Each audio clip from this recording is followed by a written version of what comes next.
Si Maria nahimong inahan sa simbahan. Ang simbahan mao ang lawas ni Kristo. Nya mo nang gitawag sad si Maria, gitagaan siya ng titulo nga inahan sa simbahan, Mother of the Church, tungod kay siya may inahan ni Kristo. Lingiyay mong tupad na musugot ka nga inahan ni Mos Maria. Kay kita man ang kauban sa simbahan.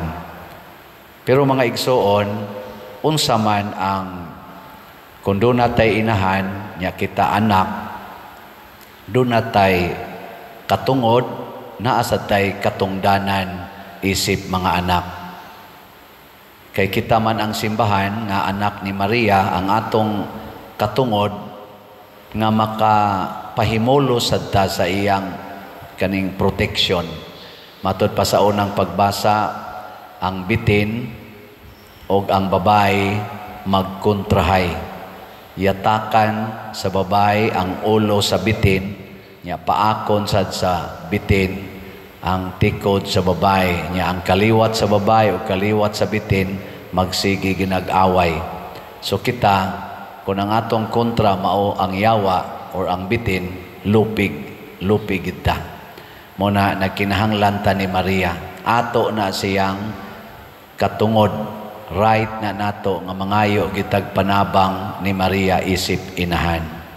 Mo nang malig-on ta batok sa mga libakira, batok sa mga makasasala, sama ng mga palahubog, mga manuyupay, mga bitay, dili na ta matandog kay ana, basta mudangop ta ni Maria.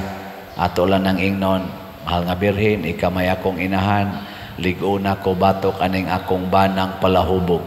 Ana baron. Ang bana sad maingon sad Ginoo, mahal nga birhen, liguna ko batok nining akong asawang yaw-yawan.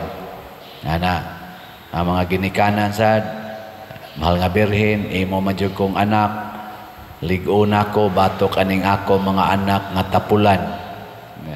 Dagko lang kaon, mapahimuslanon kayo.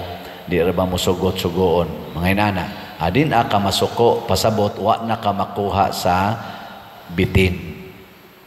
Unya, unsa masay atong katungdanan ang pagsunod sa kinaiya ni Maria. Nganong nahimo mang bulahan si Maria, gisulti na ni Hesus sa atong ebanghelyo karon.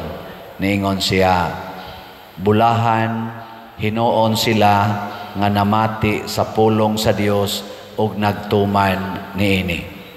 Si Maria, mga igsoon, wa mahimong inahan tungod kay gipili ra siya. Ang una gyud nga gibuhat ni Maria, nagsigi siyag paminaw sa pulong sa Ginoo unya iyang gituman.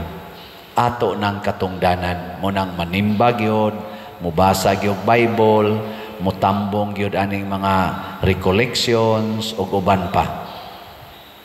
Karon ang atong kalibutan gihasol niining kagubot o kalisdanan labi na ta dinhi sa Pilipinas.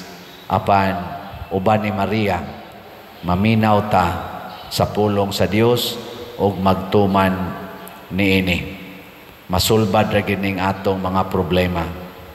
Way problemang dili masulbad basta naay inahan nga langitnon. Wa say kalisod na dili mugaan basta naa ang atong inahan nga langitnon.